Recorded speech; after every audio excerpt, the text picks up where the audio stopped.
Hi, everybody, and welcome to another Super Speed Golf webinar. Today, we're going to be talking a lot about, I don't know, just how to get started this off season. Joined here by my good friend, Dr. Tyler Standifird. Tyler, how have you been? I've been great. Life keeps marching along, so things are good. Yeah, great. We're also looking forward to, I think in about a month now, we've got one of our Super Speed certified seminars coming up in Northern Ohio sections. That's going to be a lot of fun. Looking forward to seeing everyone up there at your teaching summit and also hopefully at our Super Speed certified seminar, which will be the day after. Remember that if you are Super Speed certified, have gone through our online program, you can attend that full day workshop for free. And if you go ahead and pick up our Super Speed certification here between now and then, you still get to come to that event for free. So Tyler and I are both going to be there to teach that one. We're going to have a lot of fun. I think those events have always been really good historically. Um, okay, so Tyler, my plan for today is to just keep this really simple. It's the end of golf season in a lot of places, even though, I mean, I'm in Denver. It was still like 67 Yeah. degrees today. Yep. So I think there's still some people trying to get some last minute rounds in. But in general, we're into the off season. And I think that's a really exciting time. I mean, it's honestly one of my favorite times as a golf coach. And I think this works through multiple different sports, not just golf. But, I think you can look at overall, like your overall training plan and sport plan for the entire year as kind of having a positive if you live in one of these environments that kind of has an on season and an off season. It's one of the things that we fight a lot with professional players these days is there is no off season. Do you see that a lot too? Yeah, I think it's such a cool point, Mike, when you think of the stuff behind it. I always look at things from a physical standpoint, right, with my background. And so in season, it doesn't matter what the sport is, it's all just about how do we maintain, prevent injury. But you don't really get that opportunity to really sink your teeth into really enhancing your physical training, pushing things to the next level, overcoming those deficits that you have. And so I'm with you. I get excited about the off season because it's to me, it's the time to like really bear down and get yourself ready for that next season. I mean, if you wanted to take a perfect world scenario of how you could like max out your performance in a sport, I really do think that having a decent amount of off time, is a big piece of that. If you're really looking to be able to like peak your performance at different points during the year, I really think that just allows you some more time to be able to kind of focus on some of the background pieces that don't necessarily directly go into how low am I going to shoot tomorrow out on the golf course. But we see it in other sports too. I think it's really interesting if you look into a lot of like Olympic sports where the competitions only happen, maybe you have 10 competitions a year, right? And they're kind of leading up into like a nationals or a worlds. It's very cool the way those athletes are able to program their overall year to really max out their performance at those different times. So if we're talking about golf, we've just gotten here to the end of season, and hopefully all of you got to play a lot of golf. Your clients, your players, if you're a coach, got to play a lot of golf this season, and hopefully they had some good success. You know, if I'm looking at this from a coaching standpoint, the very first thing that I want to do right now is kind of take an assessment of where I am. I would look back through those stats for the year. See what holes at your course you're making the lowest scores on, making the highest scores on. Look at your driving distance on different holes and start to look at some areas of the game that could be those that are going to be a big game changer for you. I mean, you're a stats guy too, Tyler. Like, what do you like to look at the end of the season with your players or yourself? Yeah, again, and I use an app to kind of track all my stuff on course, and I'm just like you, right? There was a time where I knew speed was my issue. For a lot of years, that was holding me back. Well, I was able to build that speed, and then it was fun to be able to kind of dive into those areas. And for me, it's like I go into my stats on course and I find those distances that I was kind of struggling with. I find those aspects of my game that I was struggling with, and say, okay, how can I improve this aspect?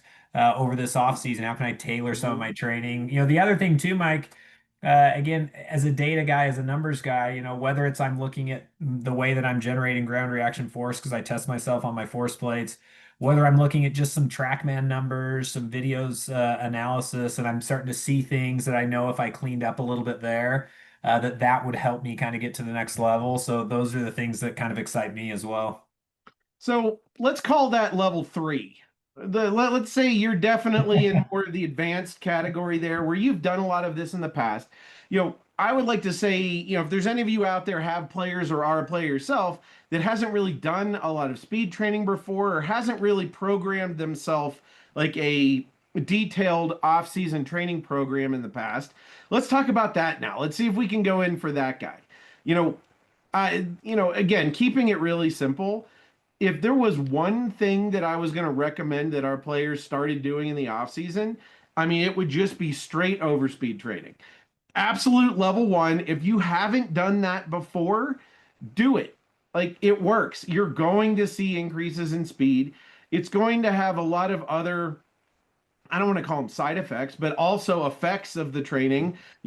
All of the drills that you do during our overspeed training protocols are going to help you use the ground better and help you sequence better and help you lag the club better. Now, it's not the end all be all. It's not the only thing that you should be doing over the winter, but if we're calling it level one, somebody that's never done pure speed training before, that hasn't really ever done an intensive program of any kind over the winter. And when I say intensive, I'm talking like you're going to spend 2 hours a week or 3 hours a week practicing, whereas you played golf, probably 2 or 3 times a week during the season. You're going to take a tiny bit of that time and actually focus on trying to help your game get better for next season.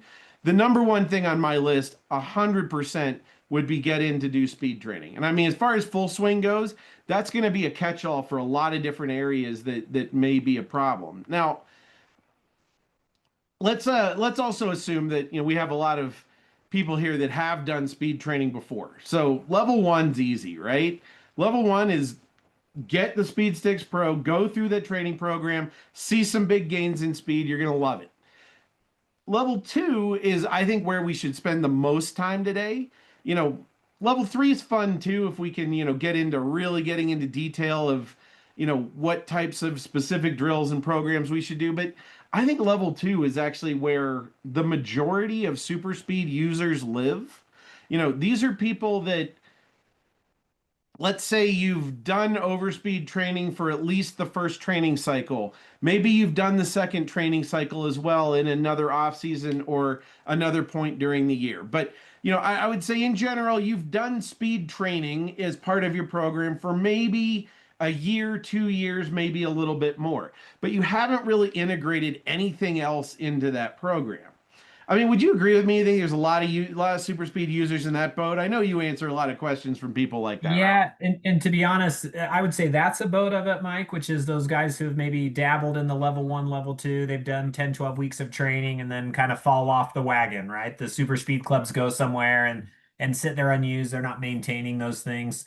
The other product too, Mike, would be just those people who maybe aren't quite intensive enough about just those core things that you're talking about, right? Like maybe they hit it 1 or 2 days a week and they do that and then they stop and then they kind of gear up again. And so I almost feel like it's people who need to do a little bit more than just the basic speed training or the people that just need to be crazy consistent with their speed training. Because Mike, one of the things that I hate is when I see a golfer get that message from a golfer where they say, "Hey, I got a lot of speed." And now I came through the golf season. I went back to test myself and I lost that speed, right? And so Mhm. these are those people to help. How do we regain that? And then how do we maintain that as we start getting into the season, right? Yeah, absolutely. I mean, most of our high level players, like our professional level players that use these products, I mean, they train with them year round. It's Mhm. not something that they just do in the off season. And I think we've built a lot of that into the training cycles with the maintenance phases that I mean, I think those are maybe misunderstood a little bit, but I think it's really important to note that like you should do these like intensive periods of speed training, and then you should do these more relaxed periods of speed training where the training's still intense, but there's just not as much of it happening. You're not training as often. You can move down to once a week or even once every 2 weeks, and you can really see the same effects there. But if we really start to dive in to what we would want to do with like this level two person. Now, for sure, I would still have overspeed training as a part of your program. But the very first thing that you need to do, if you haven't already, is you definitely need to download the SuperSpeed app and you need to go through the various assessments that are in the app. There's a speed assessment. The physical assessment is incredibly important because that can really point us into some areas that may also be affecting your speed and power and allow you to integrate some of our other protocols. And this is really what the big thing that I want to talk about today. So if you get in and let's say you go through these assessments and you find that, speed is obviously something you can always gain. That's great. But, this comes up and says, hey, there's a reasonable chance that you're not using the ground as efficiently as you could in your golf swing, or you're not using your wrists and lagging the club, as well as you could to deliver the club to the ball in your swing. Or, hey, maybe there's some like physical mobility or, maybe there's some mobility concerns, maybe there's some strength concerns, whatever it might be.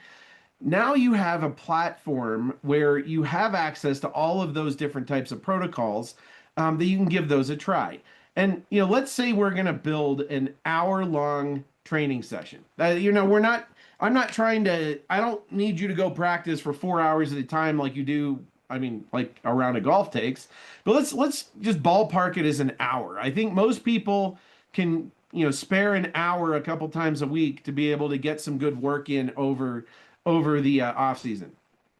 So if I was programming this for a player, the first thing that I would do is I would, look at how was I going to plan out that hour so that I used that time very effectively. All right. So the first thing that I need to know is I need to have some type of warm up program. So whatever I'm going to do to warm up is part of my practice program. It's really important. I'd probably throw in the SuperSpeed dynamic warm up that's in the app for sure. I mean, I think that's kind of an easy one that takes about 5 to 8 minutes. It's not very long, and it's a good way to get your body loose. After that, I'd probably do our level 1 or level 2 warm up, depending on which of those you've done in the past, just to get yourself swinging and then and hitting some golf balls and things like that right after that. So let's say your warm up process takes 15 minutes. That's kind of the first little chunk of what you're doing during your practice session. The next thing that we should do right after we warm up is what, Tyler? Well, We're once fresh, we're ready to go. What do yeah, we I need want to to be do? as fresh as possible, overspeed training, right? That's a question I get Exactly. constantly, Mike, emails that get sent through to me. Constant question is, how do I organize these things? And the answer always is prioritize your speed training at all costs, right? Make sure your, like you said, body is warm, but it's fresh, you're not fatigued. That's when you hit that speed training and you hit it hard. Right. And I mean, that's just to get the most out of the speed training. It's just the most effective time to do it is at the beginning of that program. And I think it also kind of bookends your hour practice really well because look, your protocol is probably going to take you between 8 and 10 minutes to do. Mhm. And then you're going to need like a 5 minute break. And that's okay. So I think you work in that little bit of break. So we've got warm up and then we've got our speed training. Let's call that total like 25 minutes plus another like 5 minute break Yeah. in there. If I'm looking at that, I've now got time to do two, maybe even three of our additional protocols.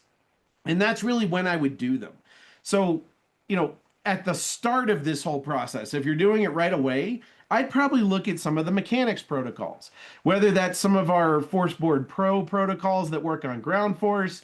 Maybe you can get into some sequencing protocols. Maybe it's lag and rhythm. Whatever the app is telling you is an area of potential concern for your swing, put in one or two of those protocols right now. None of them take that long to do. Most of them have about, 6 drills in them typically, and those drills take you anywhere from about, I would say, 7 to 12 minutes to go through, and you usually go through that whole program. Usually top to bottom on the drills takes you that long. So I would put one of those in that next slot. Maybe two. Like maybe let's do ground force level 1 and sequencing level 1. And it is absolutely fine to do that. And here's another point I always, this is another big question that we have. Well, what if I'm working on something else in my swing? Okay, well that's fine. If you're working on something else in your swing, keep working on it. None of the drills that we have created in any of our super speed protocols are going to make you worse. Like we've kind of built them in that way that anyone, regardless of how proficient they are, for example, at using the ground, can still go through our ground force drills. And the person that's extremely proficient may not see a big gain, but they're not going to see any loss. And the person that is deficient in that area is going to see a big gain. So those are really, I would call them very safe drills to do. I look around on the internet sometimes at some of the drills that, coaches are recommending, and a lot of times they're trying to put in the fanciest, coolest looking drill, because it's going to make for good video or a good thing on YouTube. But I mean, I'm looking at it thinking, number one, people aren't going to do these right. This is going to hurt more people than it helps. It's crazy. Like, go through a lot of those protocols and just watch some of them before you put them into your program. But I'm telling you, none of this stuff is like rocket science as far as I the rocket science part of it is how you go from top to bottom in that drill program. It actually integrates and you start to be able to do this stuff for real in your golf swing. That's where the real like intensive part is. The drills themselves are usually pretty simple. But you want to make a comment? Yeah, I just was thinking, Mike, and I'll add, I've been really fortunate over the past couple of years to do a lot more ground reaction force assessments with golfers, where I get to throw them on plates, I get to see where their deficiencies are, I get to run them through a set of drills. And I was fortunate to be able to work with Mike for a long time, working on those drills, seeing how they improve the data. And I'll just say this, like the drills that are in there and housed in that SuperSpeed app. Those are drills that, yeah, I see other coaches use. I see them out there. Like Mike said, they're not crazy complex. They're effective. And Mike, I use at least a handful of drills in those programs almost every time I work with someone Look, looking at their force plate data. the anatomy of a good golf drill, in my opinion, having done this for many, many years, is that it's easy to show somebody how to do. That player knows if they've done it correctly or incorrectly right away. It's so important, and they can go back and do application swings or normal golf swings right after it and see a difference. Mhm. Like that's what a good drill should do. You should be able to feel something different and apply it right away. And again, that's kind of what we've really tried to stay true to with all of the drills that we do in our super speed golf protocol. So check out all of that stuff on there. I think you're going to really like it. But that would be the next piece of that level 2 program. Probably two of those protocols is what I would recommend. What I would put at the end of this program, and again, this is a full swing program, right? Like if you want to do a short game program, find a half hour and do your short game program either at that same time and add on a little time or somewhere else. But for our hour full swing is what I'm asking you for. At the end of that, the drills that I'd really like you to put in there are ball speed application drills. And I like to do these with just a little bit of distance from the actual speed training. You can do those right after the speed training too if you like, but sometimes it's good, I think, to give yourself just a little bit of time, especially if you've done speed training for a while in the past. So if this isn't your first rodeo going through overspeed training, I think Mhm. putting just a tiny bit of distance in between is a good thing because you can kind of re-trigger or re-feel all of those things that made you faster with just a little bit of time and space. I feel like that actually helps you get to that level of permanency faster. So I that's why I would like that. But check out our ball speed application protocols. Those are really really great. They're all about making you swing as fast as you can, and then immediately after that, trying to hit a golf ball and apply it. And I kind of look at that as we usually call it transfer training or application training. It's essentially trying to get those feels that you have while you're doing your pure speed training and have that immediately apply into ball speed and hitting a golf ball. Mhm. And it's funny, Mike. That's again a number one thing I tell a lot of golfers, right? So I love having that ball speed application there at the end because many golfers are asking, how do I get this to translate out on the golf course? And that is the very best way to do it. So that would be level 2. So just to kind of rehash that one real quick, if anybody wants to write this down. And by the way, if you have any questions on any of the stuff that we're going over today, hit them in the Q&A panel. We'll get to those as soon as we can. We'll definitely hang around as long as there are questions as well. So that level 1 protocol, warm up or level 1 program, warm up first. I think that's really, really important. Warm up, then go through your speed training. Take a little bit of a break there. You need about a 5 minute break after the speed training. Then get in and do maybe two of our mechanics drills. And again, those could be a variety of different things. We have ground force drills that use force pedal. We have ground force drills that use our Force Board Pro. We have sequencing drills, lag drills. Whatever the app has recommended that would be good for you to do would be where I would start. And generally, you're going to be starting with level one in those protocols, and those are going to grow with you as you go through, X number of sessions of those programs. It's going to recommend that you go to level two and then level three. So all of that is kind of laid out for you in our app, which makes it so easy to go through these programs. After that, end that session with some ball speed application. And I think, again, as Tyler said, getting that transfer in there at the end of that session is absolutely critical in application of what you're trying to do. All of our protocols work in that same sense, where it's like the least like the actual golf swing, and then we start to get, we start to generate feels, and then we start to integrate those feels into drills that are more like the golf swing, and then we apply them to the golf swing at the end. Every drill program that you see from us is going to follow that exact program. And I think that's a real critical way to learn. It just makes it all go more efficiently and faster. But so on a macro level, we're really creating that same protocol the exact same way. The overall program is the same thing.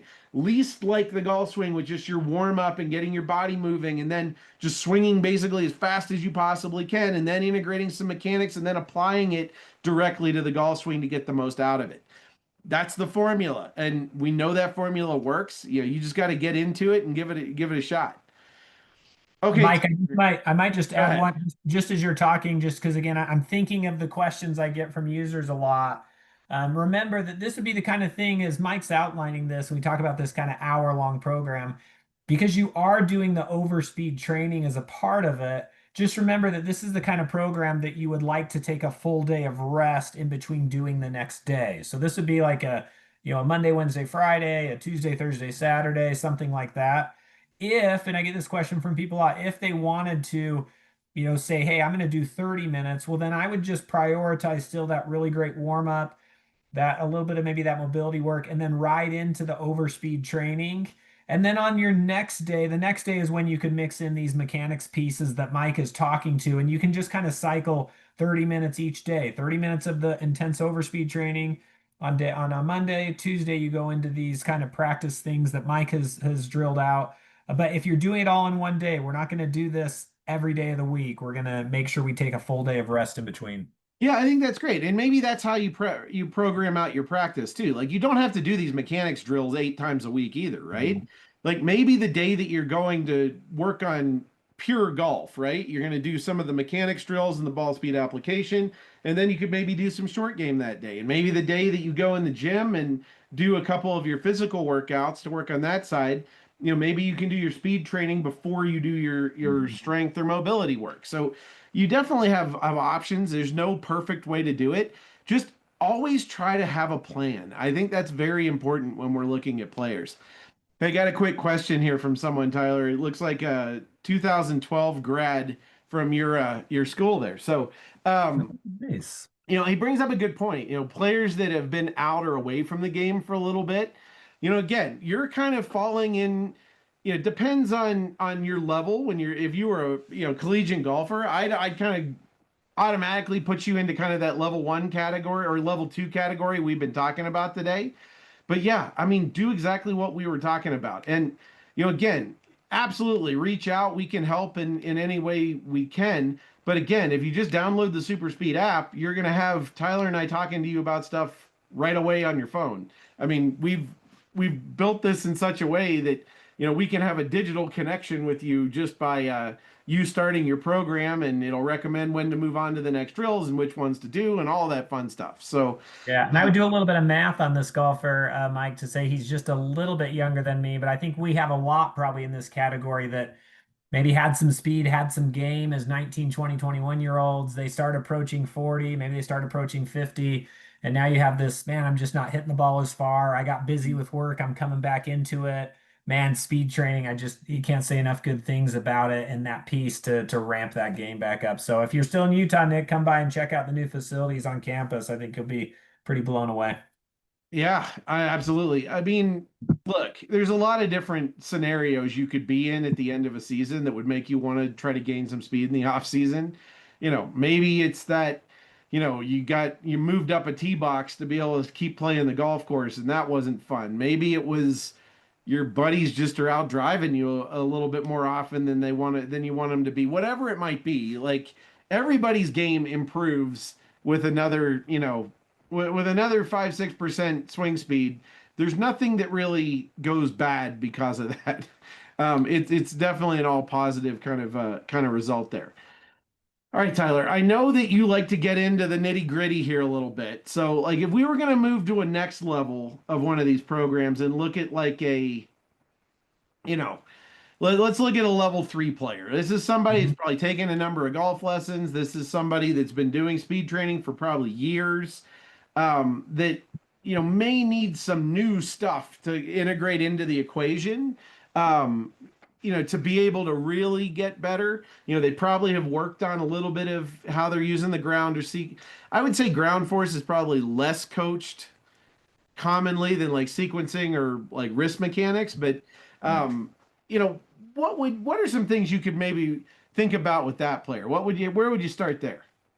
Yeah, I mean, my initial inkling is find someone with force plates and do some testing that way, right? That's a great way to do this. The other option, though, I would say, Mike, is I would start to really kind of lean into kind of building some of those physical capacities, that engine, if that makes sense. I think that's something where if you've got that player who's yeah, they're dialing in the mechanics pieces, they've been working on a lot, like you said, maybe they've been tested on force plates or they've worked on their ground reaction force and those types of things.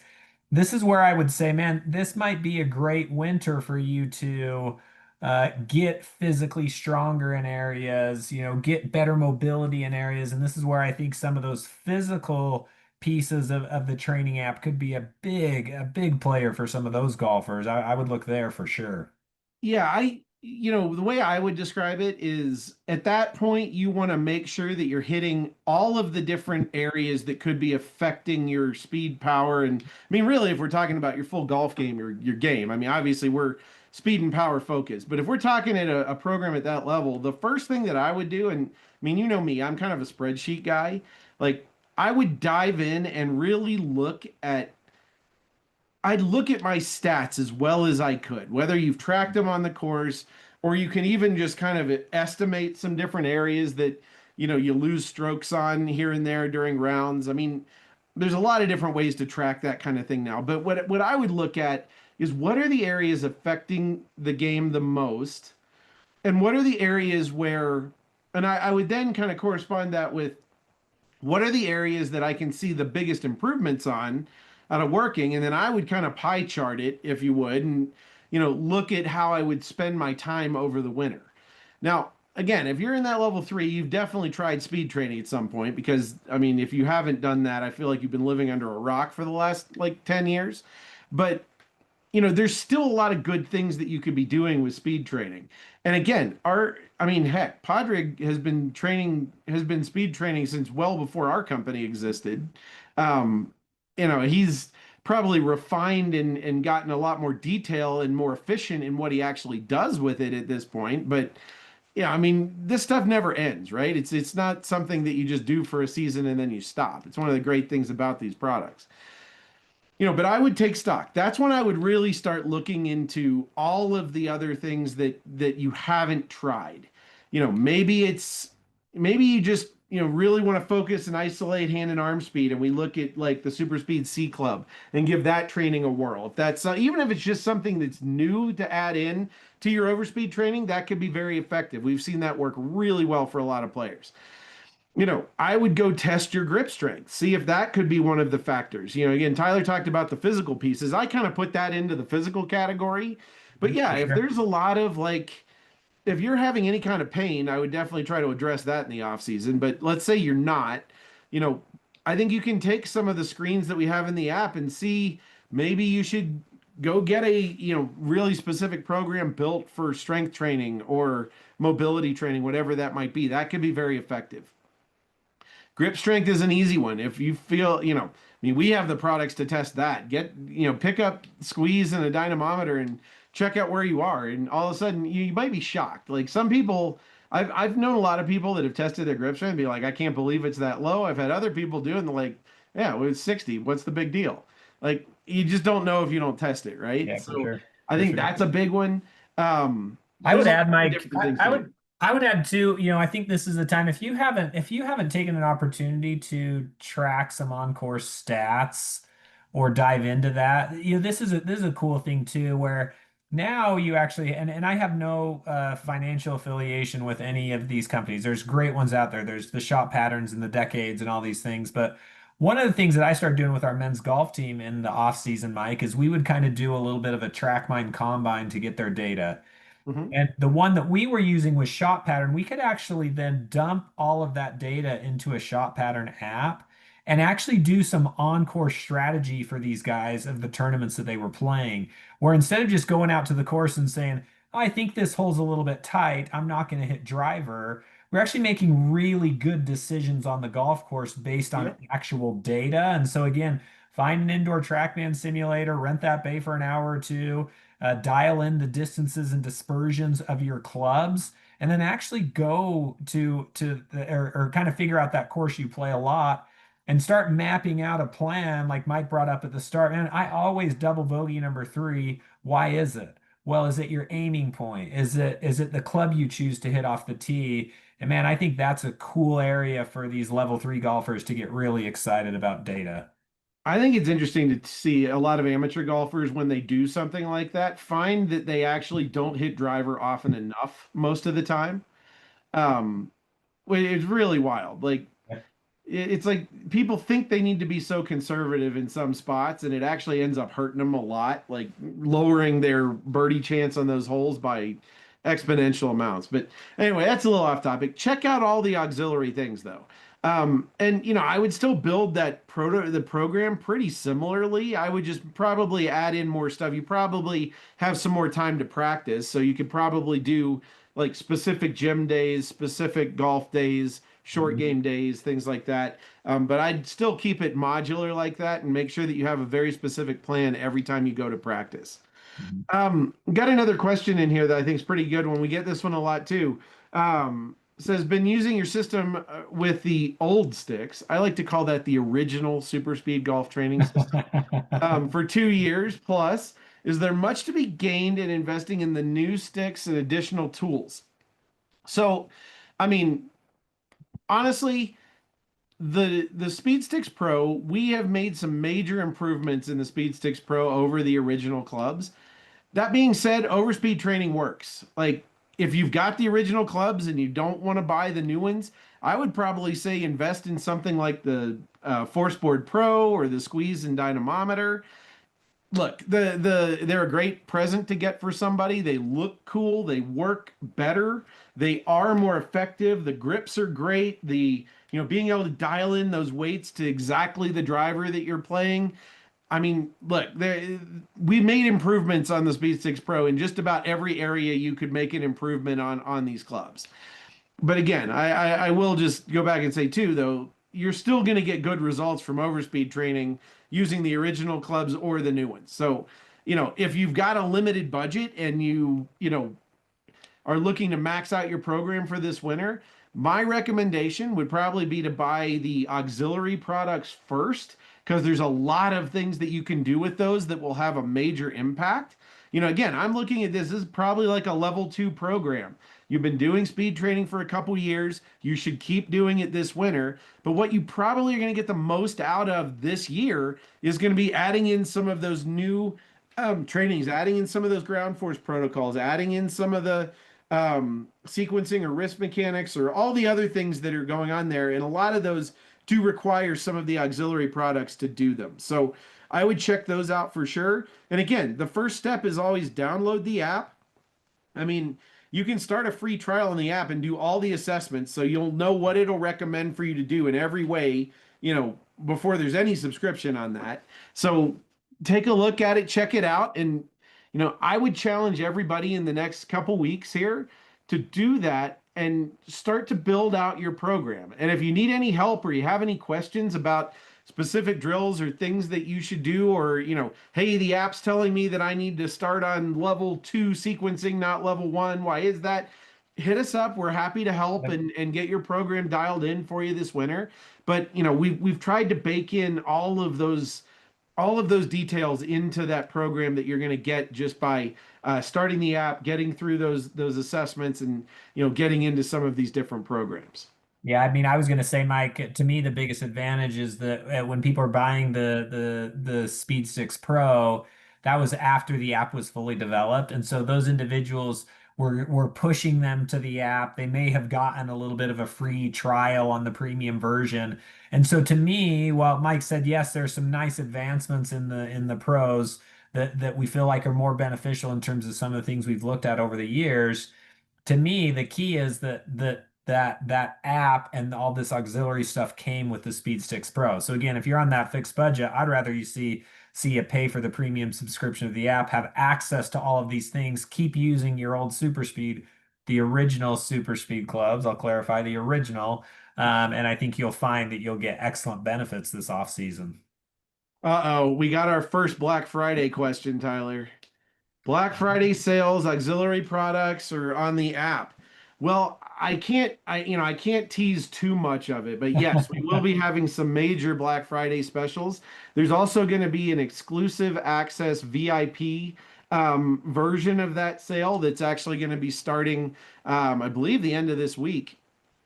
Um, so be on the lookout for an email from us with that detail. But yes, there will be some packages that you can get that would include a lot of the auxiliary products and that would give you some free trials on the app. There definitely are going to be some really cool specials coming.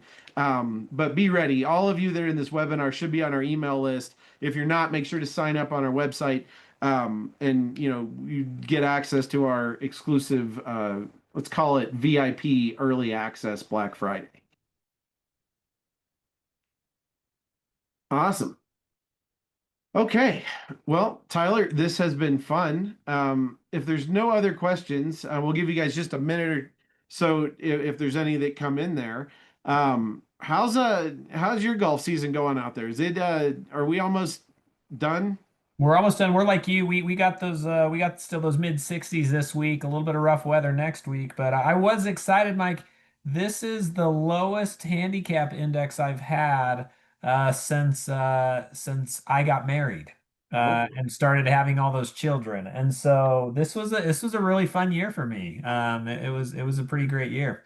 So that's good. I've been kind of super into I've been super into baseball this year. We launched a lot of our new baseball products. Check those out too. You'd probably really like those at velosports.com, but all of our baseball speed training products. We'll also have some great Black Friday specials coming on those. So if you haven't checked those out or you have people in your family that play baseball, check it out. But yeah, my son's gotten really into baseball this year, so we've been running baseball practices and everything here in the off season as well. So, yeah. This is a good question, Mike, that came okay. in. They want to know if I had seen poor movement patterns on force plates and advised those players to hold off on speed training until they are corrected, or do they see the speed training clean up those patterns as they train? And that's a great question. In fact, one of the very first studies I did in conjunction with Super Speed Golf that was now has been almost 4 or 5 years ago was one where we actually looked at that, where I just had golfers swing on force plates. I didn't give them any corrective exercises. I just gave them the super speed clubs. They went and did the level one training. They came back. I looked at them again. And I will say this, one of the things that golfers really struggle with is timing and magnitude of the vertical force. That's a really big limiting factor for golfers. And what was really neat about that study is that, and this was 5 years ago before I'd gotten really crazy into the data, that timing and magnitude of the vertical force improved even with just the 6 weeks of training. And so I actually see that there's really some benefit. Again, if they have the physical capacities, that physical base to handle that, the strength to handle it, I actually find that those mechanics pieces hold up really nicely. And to that end, some of the drills that I often am using with players based on deficiencies in their force are some of these step back, step forward drills that really help a player feel lateral force. And those are things that are actually incorporated into some of these protocols. And so I actually am not a person that says poor force mechanics would prohibit you from doing it. I think strength and injury for sure could, but I actually find that the mechanics can actually clean up a little bit as you get more efficient and faster with your swing. Yeah, I have never been a believer that like you have to clean up mechanics before adding speed. I just think it's a backwards thought process on the coaching side because generally you can't create more speed unless there's some improvement in the mechanics. There's our bodies move in either inefficient or efficient ways. As we start to work more athletically and try to make it move faster, it's amazing how many of those things you just discover about the way your body moves that actually end up being better mechanics. Now, that isn't to say that it's the only thing you should do, but if you know there's deficiencies in the way you use the ground, I would do exactly what we talked about today. I would put together a program where I'm doing speed training and then I might supplement it with also doing some specific work on ground reaction forces if that's the issue. That's all there. That you can just do that with our program. But yeah, that's exactly what I would do. Don't wait to do the speed training. Do the speed training simultaneously with any of the mechanical work that you're doing. All right, got another one here. This is a good question. How much of a problem in performing protocols is it to not having the ability to hit balls due to snow? Okay, so what I would say is that if you're in a space where you can swing a golf club, you actually are in a space where you can figure out a way to hit some semblance of a golf ball. Now, I would say that it doesn't matter at all if you're able to hit a real golf ball into a driving range or a simulator or a net. If you can hit anything that resembles a golf ball, even if it doesn't fly at all, it's more that like it's more the mental goal and challenge of having to try to hit something more so than it is to actually see the ball flight result or whatever. I mean, obviously, if you can hit balls, it's better. I would say best is being able to hit golf balls. Middle range, being able to hit some kind of foam golf ball that, has reasonably same feel to what you're doing normally. You could get by with basically balling, putting a cotton ball on the top of a tee and swinging at that. It's going to have nearly the same effect in all three of those different stages with a very small difference in improvement as you go up. Would you agree with that, Tyler? Yeah, I was just gonna say we actually worked with a player. We actually just crumbled up some paper and put it there because it wouldn't fly very far. We just limited by that space. And I find this isn't true for all golfers, but what Mike's describing there is that when you put even just the intention of hitting something, be it a foam ball, a cotton ball, something like that, I'll actually often see these golfers' speed drop compared to an air swing with that driver. And so Yeah. I think being able to mix in something where you're getting the intention of actually hitting something and needing it to go in a direction can be a great way to create some ball speed application type drills. Yeah, So, you can do our ball speed application drills inside in your house wherever you're swinging your golf club. Like I said, I mean, I've recommended, like I said, I think cotton balls are a good choice. yep, I think ping pong balls are a good choice, even though they break typically. You can buy all kinds of little foam plastic golf balls. Those are good. Just don't make it something super heavy. I'd make it lighter than a golf ball, not heavier. Just so there's not a different feel at impact, but yep. or it would be something that could hurt your wrists or Yeah, something you'd like hurt you. that. That's kind of what I'm going You'd be there. bracing for that impact because of the heaviness of that. Exactly. Like if it's too heavy or it's like you're hitting a bag or something like that, like you're going to change the way you move knowing that you're about to hit it. Yep. That's just, I don't know, logic. Another good question here. So I've had a bad back for a while. Any advice not killing my back when I do the speed protocols? Well, I mean, again, you're not hitting a golf ball when you're doing the speed protocol. So in general, there's less impact that's going in. What I would say that you really need to look at there is number one, why is your back hurting? Do you have restrictions in your hip mobility, or is it actually some kind of degenerative issue with your spine? Like, what's going on? Are there areas of your spine that are moving better than others? If there's pain happening actively when you swing, I mean, I don't think you should be swinging a golf club or doing speed training. I think those are all things that are probably hurting you, and your body's telling you that by causing pain. So, my recommendation would be try to address the pain issues first. Mhm. That being said, there's a difference between pain and just a little bit of like muscle soreness or discomfort. If it's just that, then I think those are things that you can probably work through. Just your body better than anyone else. I guess the way I would put it is this. If it's limiting your ability to swing fast, you shouldn't be doing speed training because it's not helping you get faster. If something's hurting and it's limiting your ability to swing faster, you're not getting faster in your golf swing. Tyler, you want to that's probably your area more. Yeah. The thing that I would add is this to what Mike's saying. If your back is gets painful, whatever it might be, but you do things to prep yourself for a round of golf, okay? What I would say is treat speed training that same way. So if you feel like, well, yeah, I have to make sure I do some good mobility work and I'm really heated up, I'm warm and all this stuff, and then I can go out and play a round of golf and yeah, my back's a little uncomfortable during the round, but I can still play. I can still go after it. Then I would just say you might need a little bit more intensive of a warm up. You might not have to do our dynamic warm up and then do some of your own special things to look at it. But I'm like Mike too. I'm not a band-aid guy, which means I want to go to the root cause of this. So I would be looking at maybe you spend these first few weeks of the off season really hitting the mobility physical piece a lot, trying to work on that if that's a deficit, going and finding someone who can do, maybe a TPI assessment on you and see where some of those pains and issues are coming, to do that. But again, just make sure you don't do that thing where you're like, well, I only have 20 minutes. I'm going to do a 2.5 minute warm up, swing these clubs as fast, and wow, my back's bothering me at the end of the day, right? Let's just stay away from that.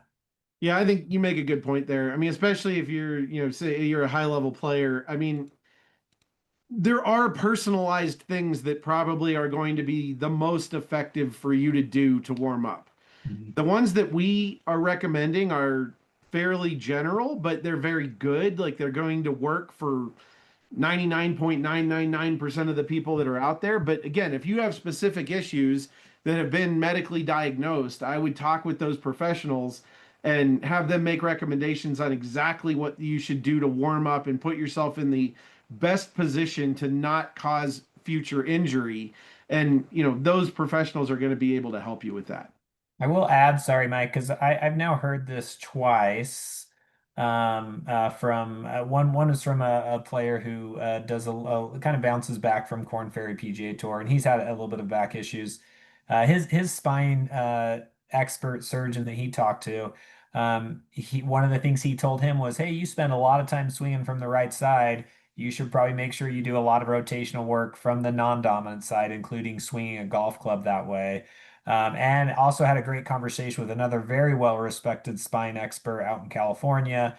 Does quite a bit of work down there with Titleist as well. Same kind of answer. So again, this is where we don't need to get into the efficacy of non-dominant Yeah. training, but I think from a back type standpoint, again, I trust these back Oh, experts it's huge. who can see that and see, yeah, maybe you're Mhm. not gaining any more speed because of it, but what you're doing in terms of maybe prohibiting injury and creating a little bit of less asymmetry, those spine experts really have hit that hard with the people I've talked to. So, I can tell you the most common exercises we see go into programs for players that have lower back issues tend to be mobility, like mobility drills for their hips and mobility drills for their mid and upper back. It's typically not the lower back that actually needs to be mobilized or moved. It's the areas around it that aren't moving that are causing the lower back to hurt. So those are generally the things we see. But again, everybody, you should go through an assessment yourself personally to be able to really find out where those yeah, areas are, and then you can get a program that's a lot more detailed. yeah, for sure. Cool. All right, Tyler. Well, I think we're going to call it there. Thank Yeah. you, everybody, for hanging out with us this evening. We hope you have a great off season. again, be looking forward to these Black Friday sales. You'll see stuff come out through email and posted all over our website and social media. Um, we hope that you guys get a good program built. Like I said, I'm offering the challenge there. If anyone needs help with a program here in the next couple weeks, get your stats together, get it together. We're happy. Tyler and I are happy to help build that out for you and get you guys off to the races this winter. So have a great evening, and we'll talk to everybody on the next one. Bye now. That's it.